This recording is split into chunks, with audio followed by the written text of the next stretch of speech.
Hello class, today we'll be going over chapter 12, using language. So you want to really focus on the words you're using in public speaking. You want to think about the words you're using just as similar as tools are to a carpenter. Those are your tools as a public speaker. So you want to make sure that you are choosing the right words for the job that you want to do in your speech. What separates two viewpoints on a matter is a difference in the meaning given to them. So let's look at this example here, war on drugs.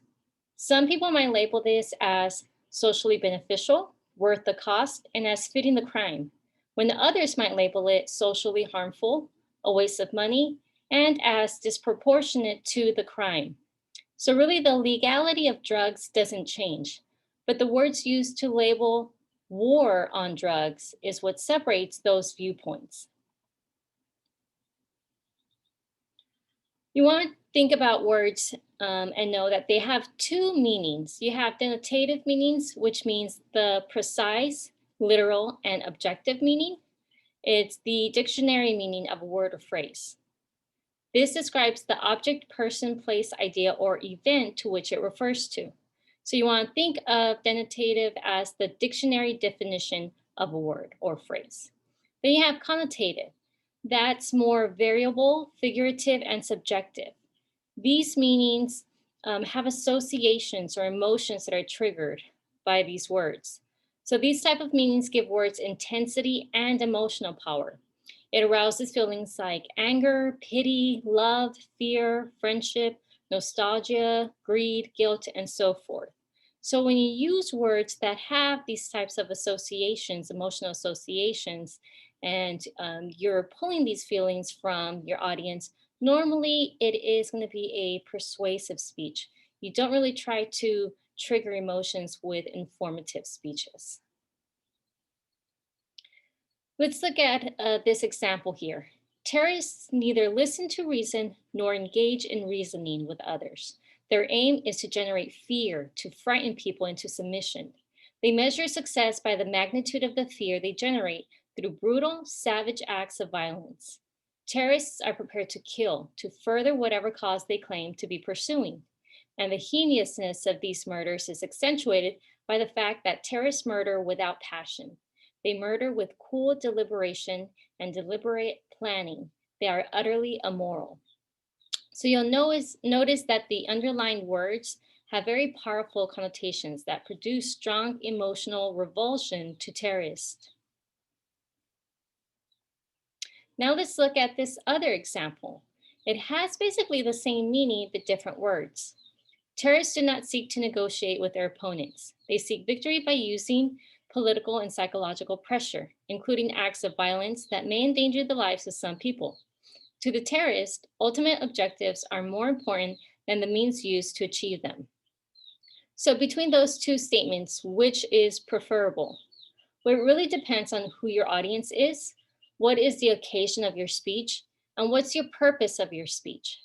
Are you trying to stir up your listeners' emotions and rally them to some cause and therefore doing a persuasive speech? Then you'd probably do the first version of it. Are you addressing a controversial issue and just trying to seem completely impartial? So you're not taking sides, you're just relaying information. So then you're doing an informative speech. Then that would be the second example. So as you can see, choosing words skillfully for their denotative and connotative meanings is a crucial part of a speaker's craft. Using language accurately. So it's really vital to a speaker to use language accurately, just as it is important for an accountant to be using numbers accurately as well. One student learned this lesson the hard way. In a speech about US criminal justice system, he referred several times to evidence that would corroborate the guilt or innocence of a defendant. But what he meant to use was corroborate. Sound similar, but have different meanings. Corroborate means to confirm or give support to a statement, theory, or finding. Collaborate means work jointly on an activity, especially to produce or create something. So that error diminished his credibility and reduced the effectiveness of his speech. An example that I actually have growing up in high school, we would have to present on current events weekly. And there is a part at the end of your speech where it would open up for questions. And we had this one peer that instead of saying, I don't know the answer or, great question, I'll get back to you on it, he would always just reply, that information is not classified. What he really should have been saying is that information is classified because classified means that it's, not open to the public or it's not available. So with Pierce knowing he didn't really understand his error, it took away from his credibility on his speeches. You want to keep in mind also that every word has shades of meaning that distinguishes it from other words. So some words might have roughly the same meaning, but each of the words means something a little bit different from the others, and each says something special to listeners. So let's look at these three words: education, knowledge, expertise. They all have a very roughly same meaning, but have shades of different meaning depending on what you are trying to say. So as you prepare your speeches, you want to ask yourself constantly, what do I want to say? What do I really mean? And when you're in doubt, look at a dictionary or thesaurus to really make sure that you've chosen the right or the best words to express your ideas. Using language clearly. So you want to remember that listeners don't have a dictionary available. I mean, they might have their phones, but you really don't want them taking out their phones during your speech to discover the words and their meanings. So a speaker has to make sure that the words they're using and the meanings are immediately understandable. It has to be so clear that there's no chance of misunderstanding. And there's three ways to do this. Use familiar words, choosing concrete words, and eliminating clutter. One of the biggest barriers to a clear speech is using big, bloated words, when you could be using short, sharp ones to do even a better job. This is especially true with technical language that listeners may not be familiar with. So try to use common words. You're not trying to impress your listeners, so don't use big words.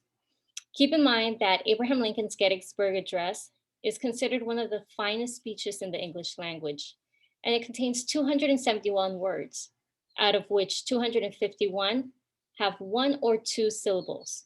So what that means is he used short, simple words. Using concrete words, they refer to tangible objects, people, places, things, carrot, pencil, nose, door. Then you have abstract words, which are more about ideas, concepts, qualities, or attributes, such as humility, science, progress, philosophy. Some words may be abstract or concrete, and some might be both, depending on how you use them. So, such as apple pie, it is very concrete, it's an object, but it can also be abstract in the US since it also represents patriotism and conventional morals, as American as apple pie.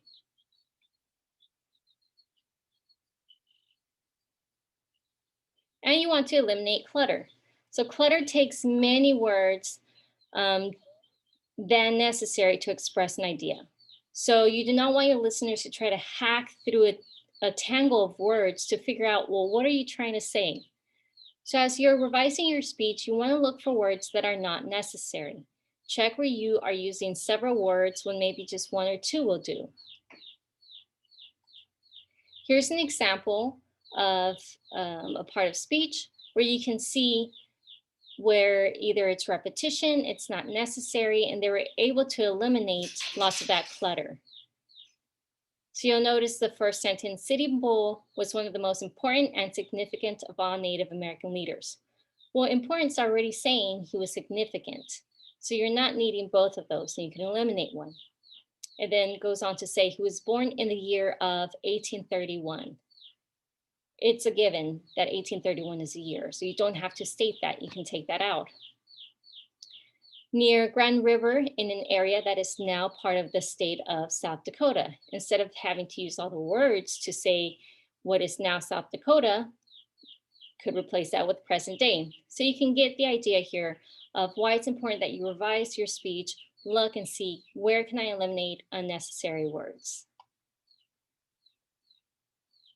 Using language vividly. You can be accurate and clear, but you also want to be interesting.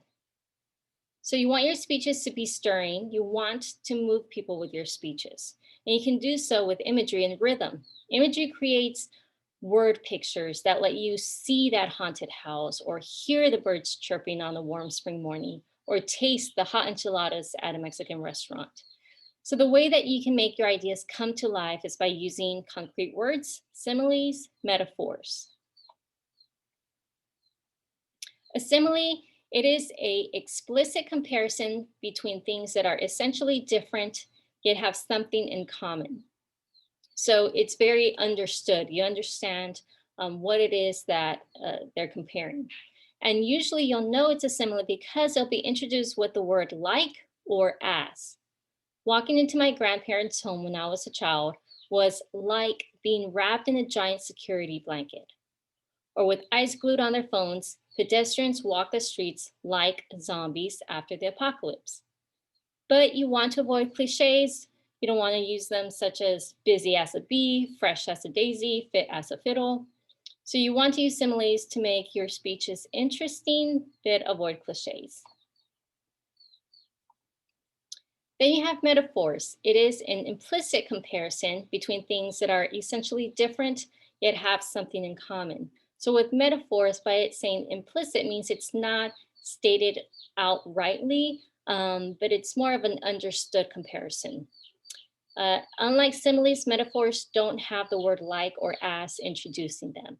So here are some examples: having a heart of stone, being buried in a sea of paperwork, or you sit on the throne of lives from the movie Elf. Now let's talk about rhythm. Rhythm is the pattern of sound in the speech created by the choice and arrangement of words. Language has a rhythm created by those choice and arrangement. So don't think of it as a poem, it's different. The aim is to think about ways you can use rhythm and flow of language to enhance your meaning. There are 4 devices to improve rhythm. You have parallelism, repetition, alliteration, and you have antithesis. So parallelism is similar arrangement of a pair of series of related words, phrases, or sentences. Here's an example: rich and poor, intelligent and ignorant, wise and foolish, virtuous and vicious, man and woman. It is ever the same. Each soul must depend wholly on itself. So you'll notice that parallelism where it's giving those 2, rich and poor, intelligent and ignorant, it keeps that same pattern. Here's another example: running, hiking, and effective breathing are all ways to keep and increase your energy. You'll notice it keeps that same pattern. Instead of a less effective way to increase energy, you should try running, also hike, and work on how you breathe. You notice it doesn't have that same flow because it doesn't have that repeated pattern. So it loses that harmony. So parallelism makes a strong, lucid, and harmonious statement. Repetition is basically when you repeat the same word or set of words at the beginning or end of successive clauses or sentences. Here's an example: my community is rich with spirit, rich with energy, rich with compassion. So you'll notice that repetition of the word rich really helps keep that flow. And a very famous example was Martin Luther King Jr.'s speech, repeating the title of his speech of I Have a Dream. Alliteration is the repetition of the initial consonant sound of close or adjoining words. So basically, you'll see like this first example: I will use every possible opportunity to persuade, prod, and push for progress. So you'll see those P's are what's repeating and making that more harmonious sound. This other example is with C's. Nothing great is accomplished without cooperation, compromise, and common cause. So by highlighting those sounds of words, alliteration catches the attention of listeners and can make ideas easier to remember. And lastly, we have antithesis. So it's a juxtaposition, basically two things being placed together for contrasting effect. So it's kind of like the opposite of those two, of contrasting ideas, usually in parallel structure. John F. Kennedy, he loved this device, was his favorite to use, and we'll look at a few of his quotations. Ask not what your country can do for you, ask what you can do for your country. So you'll see those are two contrasting ideas. Let us never negotiate out of fear, but let us never fear to negotiate. And we also have Neil Armstrong. That's one small step for man and one giant leap for mankind. Using language appropriately. It should be appropriate to the occasion, to your audience, to the topic, and to you. So language that is appropriate to the occasion. Sometimes there might be certain language that can lend itself to one type of speech and not another. So let's imagine a coach who can address the football team as you guys, but the speaker in a more formal situation would be beginning something with more like distinguished guests. Now, if you flip those scenarios around, if the coach says distinguished guest addressing the team, then that would kind of be silly. So just use common sense, adjust your language to those different occasions that you're speaking. Appropriateness to the audience. When dealing with technical terms, somebody might say parotitis to an audience of physicians, and they would understand what that means. But they would probably use a more common phrase, mumps, to an audience who doesn't have a medical background. Also, off-color humor or profanity, it might be okay for a comedy routine, but most listeners would find it offensive in a formal public speech. So just remember, speakers are expected to elevate and polish their language. When in doubt, just don't use it or don't say it. Language should be appropriate to the topic. So you wouldn't be using these, fancy devices to make your speeches interesting when you're really just talking about the steps to change a bicycle tire. But you might use all three of them if you were doing a speech honoring US soldiers who have died in defense of their country. Because the first topic calls for just very straightforward description and explanation. The second topic calls for more special language skills to evoke emotion, admiration, and appreciation. And appropriate to the speaker. No matter what the occasion, audience, or topic, the language should also be appropriate to you, the speaker. We all have different ways of speaking. We've developed our own language style. So you don't want to try to force yourself or try to become someone else when you speak. Don't try, using a technique or delivery style that just isn't you. But you do want to learn from others. So just try to blend what you've learned into your own language style and seek to become the best possible you. So that's a good reason why it's good to practice your speech. If you are trying something new, you can say, wow, that really worked for me. Or you know what, that just doesn't seem natural to me. So definitely you want to stay true to who you are as a speaker. And a quick note on using inclusive language, especially here. You want to remember the US is so diverse. So we want to use our language showing how it has evolved to reflect diversity. We want to avoid using the generic he. So you always want to say either he or she or they. Avoid the use of man, referring to both men and women. Instead of saying like the word mankind, you would replace that with human life. Avoid stereotyping jobs and social roles by gender. So for example, small businessmen, you would replace that with business person. And you want to use names that groups use to identify themselves. Here's an example. Paralympics show what handicapped people can accomplish. And the better version would be Paralympics show what people with disabilities can accomplish. So you just want to be aware of, if you're going to be discussing about a specific group, be up to date on what is that title that they use to identify themselves. And that is it for chapter 12.